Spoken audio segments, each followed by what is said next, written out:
Money Radio, discussing the business of making and spending money. Hello, you're welcome to today's edition of Money Radio, a program that brings to you the latest developments in business and economic cycles of Nigeria and businesses around the world. My name is Innocent Odo, and today we shall look at the energy sector. And our focus will be on the lingering crisis of metering of Nigerian electricity consumers by the service providers. We shall look at the intrigues, we shall look at the issues surrounding the difficulties in metering Nigerian electricity consumers. But before we do that, let's go into the news item for the day. Now in the news, the Director General of the World Trade Organization, WTO, Ngozi Okonjo-Iweala, has disclosed the effort she is making to push for better trade negotiations for Nigeria and other African countries at the world body in order to attract investment and add value to the goods produced in Nigeria. Okonjo-Iweala said this while participating virtually at the 2021 National Diaspora Day celebration tagged Diaspora Integration for International Peace and Development, organized by the Nigerians in the Diaspora Commission, NICOM, in Abuja on Sunday to mark the achievements of the Nigerians in the diaspora. Okonjo-Iweala stressed that the effort also include building capacity of SMEs in Nigeria to make their goods competitive at the international market, even as she called on the Nigerian government to create an enabling environment for Nigerians in the diaspora to vote in subsequent elections. The former Nigeria's Minister of Finance noted that one of the things that attracted her at the WTO is to use trade to improve the Nigerian economy, especially in this period that the efforts of the country is making effort to recover from the COVID-19. Still in the news, the Nigerian bulk electricity trading company, Unending, has said it cannot provide securitization or be an obligor to the power generation companies, GENCOs, in the gas supply contract existing between them and their gas suppliers. The company added that the recent claim by the GENCOs that Unending, as their obligor, had not fulfilled its securitization obligation to them in the last 7 years was not a true reflection of reality in the Nigerian electricity market. Also in the news, experts in the information technology, IT, have insisted that electronic transmission of results from the polling units to designated servers of the Independent National Electoral Commission, INEC, is realizable in Nigeria with a 3G technology, and that adequately covered the country and support electronic transmission of results. The president of Nigeria Computer Society, Professor Adesina Shodiye, said yesterday that the electronic transmission of results will be possible in Nigerian elections, and that the NCS had at the weekend wrote to the INEC, giving it instances why it should adopt electronic transmission of results for elections. And that's it for the news. We take a short break. When we return, we shall look at the issues of troubling the metering system in Nigeria. That's when we come back.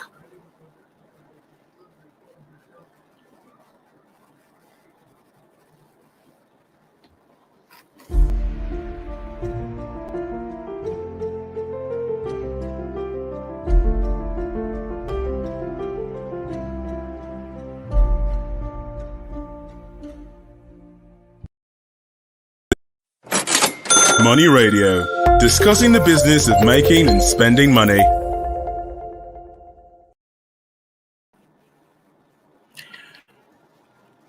Welcome back.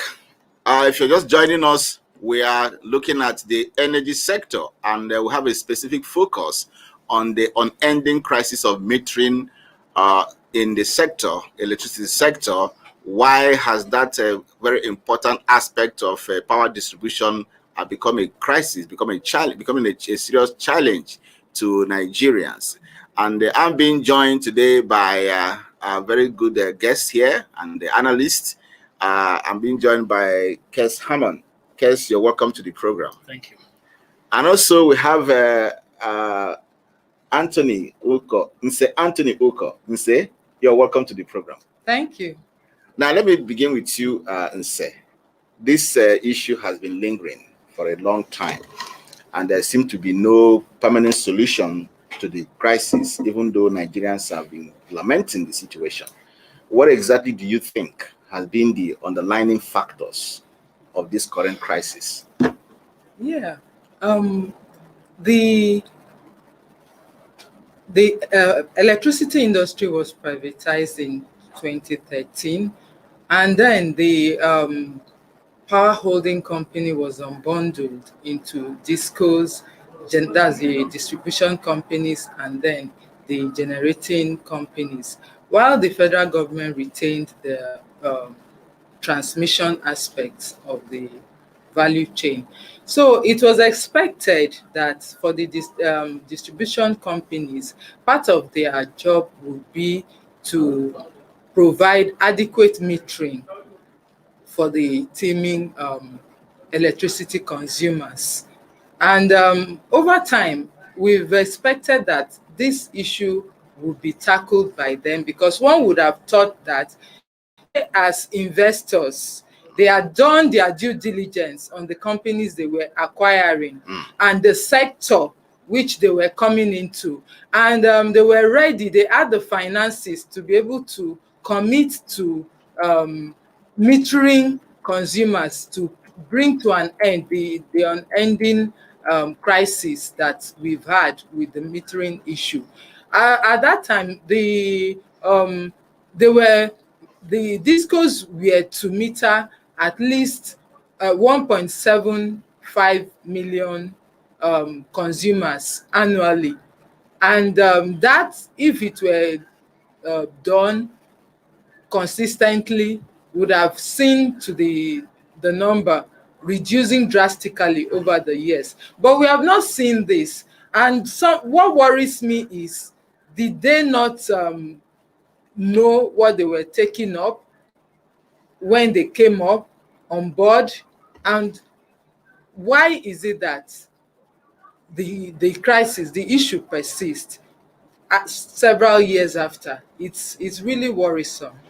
Well, it's really worrisome that several years after the unbundling of that sector, with the hope that things will become better, things are not really going the right direction as expected.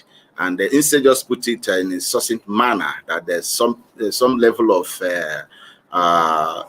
some issues are not properly addressed there, and that is why we're having this problem. So, Kes, what do you think? In this sector, why we continue having this lingering crisis? Just like Nse said, the discos have come up with their own, method. Or probably, is it possible that the method is not properly arranged, or something fundamentally is wrong with the entire setup of the even unbundling system? I would say both. Why do I say so? Number one, the people who bought into the privatization process were not exactly ready. And the few who were ready, I'll give you an example. Dangote came in, but at the time he came in to submit his application, the time had already passed, so he was late. He would have been a good investor. He would have pumped in money to get his part of the bargain going well, but he came late. On the part of the federal government, NEPA, as it was before, PHCN, was virtually, let me not say worthless, but the worth of the instance of that federal government power sector was very low, and the federal government was looking for whoever could buy into the project. And so they were forced at that time, or they were just trying to get rid of the burden of NEPA or PHCN, and so they sold it to whoever was available. Yeah, that's one of the fundamental problems that we we are facing today. The people who bought into that project, they didn't have the money to invest. Wow, the people didn't have the money to invest in this all-important sector, and the government of the day allowed them to have their way. You just mentioned the case of Dangote and some other, investors that might have the financial muscle, the wherewithal in terms of the competence and expertise to have handled this project much better than we're seeing now. Now, if because the government is probably in haste to privatize the sector, and they didn't do, like I said, something they didn't do diligent steps to address this matter, would it not have become a sheer waste of energy, time, and resources to have handed over this particular important sector to a people that, for want of words, would describe as incompetent people? Federal government was in a haste to divest that responsibility. They were looking for whoever to pass that responsibility over to, because they were spending money on the PHCN. They were spending money, and they were looking for whoever was available to invest. And that wrong investment, or that wrong divestiture, is where we find ourselves now, that the federal government and us customers are bearing the brunt, because the people who bought the PHCN are actually depending on funds from us. And I would say we may get to that point later on, where we'll talk about estimated billing, but virtual stealing is going on, and it's because they are trying to get money from us customers, as they are getting from the federal government, to invest, to build infrastructure. That's the problem we are facing. That's a very serious allegation from CARES, virtual stealing, by the distribution, or is it generating companies now? Distribution companies, trying to extortion rather. Yes. Let's use a much wider word here. Extortion. Institutional extortion. He said it's institutional extortion. Do you share in that? Do you believe that is happening? Well, if you look at the estimated billing, you would kind of see that the distributing companies seem to be profiting more from estimated billing. It's very easy to go to an area, a certain area, and say, okay, we want to make so amount from this area. So whether there is electricity consumption or not, at the end of the month, you just cut very huge bills and send to them. And whereby that bill is not paid, you see them having their power disconnected. So if we look at it in that way, we can say that something seems to be happening there, that the distribution companies seem to be profiting from, that is making them not so keen on driving the metering process as it should be. But be that as it may, I would say the federal government is on its part, stepped in to do something about it, where the distribution companies were not able, because we have seen the federal government rolling out a number of programs to ensure that customers are adequately metered. Though these are still being sabotaged one way or the other by forces that I wouldn't say can really be pinpointed, but we would say that is on, and we are hoping that something concrete will come out of it at the end of the day. So something is fundamentally wrong with a system, that works in this way, allowing the government actually supposed to have a control, some measure of control over these distribution companies, because I understand that they also have some stake, in the sector, and the issues of this metering has bothered Nigerians so much that it has become a national outcry, if you ask me. But then the attention being paid to this very important issue has not been adequate. But if you go to experts and you interrogate them on the matter, you get some opinion that it has not been adequate. The effort of the government seem to be very, very, lackadaisical, and it's not enough. Even if they are trying to make effort, it's not enough, to be taken seriously as a government that wants to do something for its citizens and extricate them from this brazen and institutional extortion. So, is it possible that the government is somehow, some people have suggested, be conniving somehow with the distribution companies to help rip off Nigerians? Is it possible? That is a wild allegation here, and somehow I know that there are so many issues that are at play here.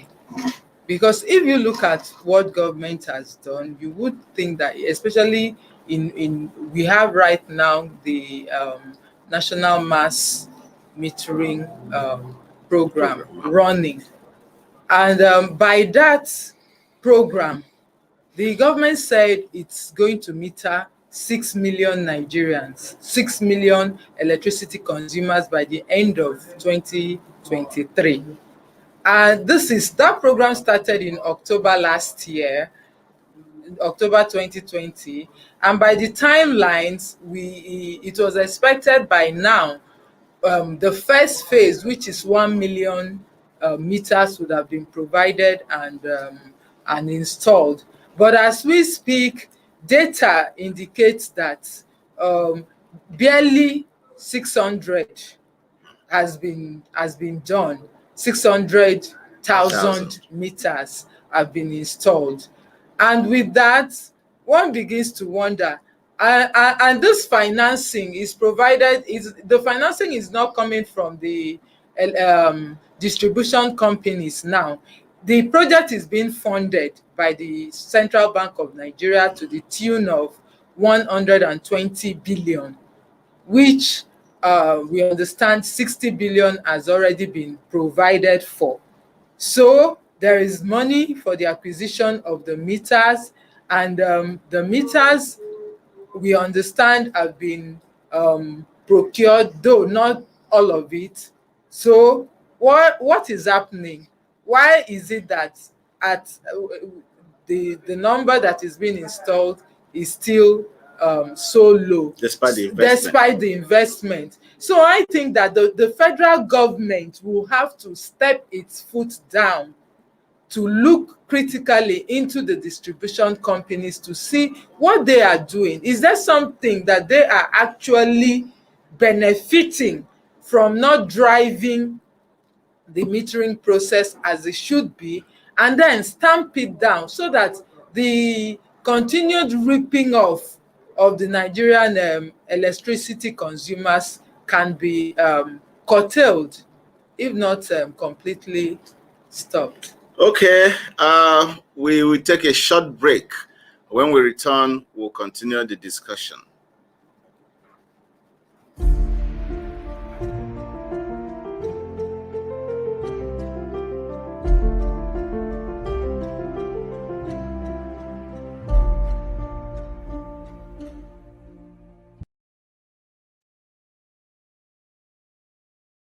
Welcome back. If you're still with us, we are still talking about the issues around the metering in Nigeria and the unending crisis surrounding this sector. I'm still here with Nse Anthony and Kes Hammond. Kes, there's something that Nse just raised before we went to that short break about the issue of the investment government is making in the sector after it has actually allowed the private sectors to take over the companies. Now, if you have made so much investment in the sector, and you also can exert some level of control in that sector, why then is it not possible for the government to, if possible, take over the distribution of the meters themselves. Now that the distribution companies cannot meet up that demands, what is holding the government from taking it over and then begin to make sure that Nigerians are adequately and properly metered? Well, my best guess would be government is a bit negligent. But then on the other hand, if you look at it, there are obviously people that are benefiting from this thing. Look, let's look at the definition of estimated billing. I was told by a former NEC chairman, personally, he told me what estimated billing is if, for example, you are using a meter and over time you have been consistency, maybe 4,000 or 5,000 naira per month, and eventually that meter goes bad. The estimated billing will come during the period they are replacing that meter. The estimated billing will become around 5,000, 4,000, 5,000. That is estimated billing. Until maybe 3 months, it may go to 5,005, just around there. That is estimated billing. What the distribution companies do after maybe 1 or 2 months with that estimated billing, the next month you have double, the following month triple, and it goes on, so that you even have 2 flats, whereas the estimated billed flat, nobody occupies it. That maybe the family goes on vacation, and the other flat there uses a meter. That flat that uses the meter, he pay 5,000 naira, whereas the flat that had nobody, whereas the family went for vacation, the flat that had nobody may get billed somewhere around 20,000, and in some cases that I have seen, 30,000 naira. Whereas people, or maybe they didn't give light to that area for some time. They still come. They may not, of course, they won't. Once you don't use the electricity, they won't charge you, because it's what you charge that they bill you. That's what you spend. But those who are estimated billed, they pay. They must pay. And what NEPA does is, if they provide light or not, they just come to an area, according to what that former NEC chairman told me, to get their money. For electricity, they didn't provide.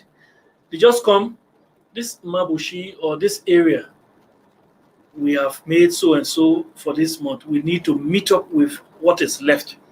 And then maybe it's 50 million they want from that area.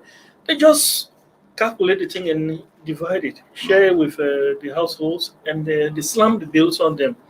And that's how people pay. What do you call that? That is rip-off. And if you ask me, I'll say it's institutional or government allowed thievery. Okay, and there's another thing that, in as much as you believe that this is a government allowed, let me use your own words, government allowed, extortion of the people. And there's also, in the case of the distribution companies, who have also raised the question of people also stealing their electricity from them. How do you go about that, stealing from the people or people also stealing from them? Is there any kind of issue there? I tell you, people won't steal from NEPA. It's those same NEPA officials that come to disconnect those people. It's the same NEPA, those technicians. They come to do all of that. It's clear. We see what that means is that there are so many lapses, so many loopholes, so many uncontrolled areas where people can actually get in and tap in from to get what they want without it's the system checking them. Now going forward, what exactly do you think would be the mechanisms that the government might put in place to address these loopholes, so that we won't have to, continue with a situation where the distribution companies are quote unquote stealing from the people, and then let's also have a situation where the people don't also steal from the distribution companies, so that we can have a balance and give us something that Nigerians can be happy with going forward. Okay. I would say that the way of the metering, completely metering the electricity consumers is the way to go. Because if you have all electricity consumers metered, then it is what they consume that they will pay for. If they are away, and so long as their meter is not reading, they don't have things that they've put on that is keeping the power going, they wouldn't have to pay for what they've not consumed. And that way, the issue of ripping off the people would have been adequately taken care of. On the part of people stealing electricity, to a large extent, I would think that that is largely minimized right now, because the companies they've put a whole lot of mechanisms on ground whereby they can detect a meter that is being bypassed. Exactly. So if you have, I have seen where I stay, a number of meters have had to be brought down completely because the